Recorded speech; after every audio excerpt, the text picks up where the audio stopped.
বাংলাদেশে যারা সামনে রাষ্ট্র ক্ষমতায় যাবেন আপনাদেরকে একটা জানাইয়া রাখি, শহীদ ওসমান হাদির হত্যাকাণ্ডের বিচারের পক্ষে থাকেন।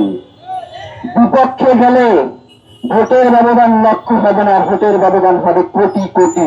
ছাত্র জনতা বলতে যদি শুধুমাত্র একটা দলকেই বোঝানো হয়, এইটা ভুল, এইটা আমরা মানি না।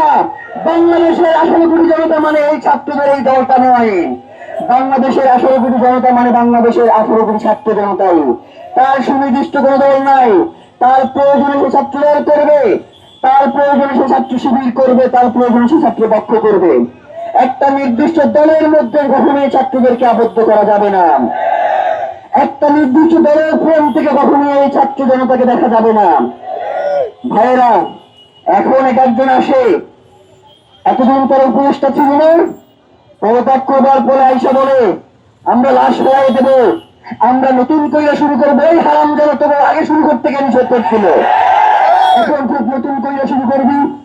ভাইয়েরা, কথা খুব পরিষ্কার এবং আপনাদেরকে পরিষ্কার থাকতে হবে।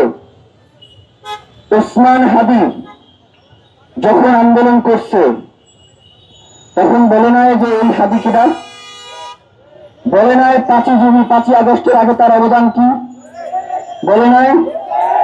এইটা কি দিল্লি দিয়ে কে বলছে? দিল্লির চামচারা এই কথাগুলো বলছে। এবং এখনো বিভিন্ন ভাবে শহীদ ওসমান হাদির এই শাহাদাতকে তারা বিভিন্ন ভাবে যাতে একটু কালার করা যায় সেই চেষ্টা করে যাচ্ছে। বাংলাদেশের জনগণ, বাংলাদেশে যারা সামনে রাষ্ট্র ক্ষমতায় যাবেন আপনাদেরকে একটা জানাইয়া রাখি, শহীদ ওসমান হাদির হত্যাকাণ্ডের বিচারের পক্ষে থাকেন। বিপক্ষে গেলে ভোটের ব্যবধান লক্ষ হবে না, ভোটের ব্যবধান হবে কোটি কোটি। ভবিষ্যতে নিরাপদ, বিনিয়োগ হোক বিশ্বস্ত, আর আমার পছন্দ সল্টবে। Welcome to সল্টবে। এইটা যত দ্রুত মাথায় নেবেন ততই মঙ্গল।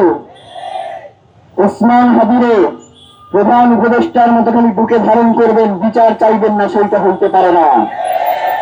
আপনি আইসা ওসমান হাদির হত্যাকারীদের ব্যাপারে কথা বলবেন, আর আপনার দলের ছাত্রীরা ওসমান হাদিকে কালার করতে চেষ্টা করবে, এইটা একসাথে হইতে পারে না। যখন আপনি আপনার দলের নেতাকর্মীরা ওসমান হাদিকে নিয়ে বিভিন্ন ধরনের কুৎসা রটনা করে, সেই ব্যাপারে যখন আপনি কোন ধরনের কথা বলেন না, তাদেরকে বহিষ্কার করেন না, তখন তো আপনি, আমরা মনে করি যে এই কথাগুলো আপনাদের মাধ্যমেই যায়।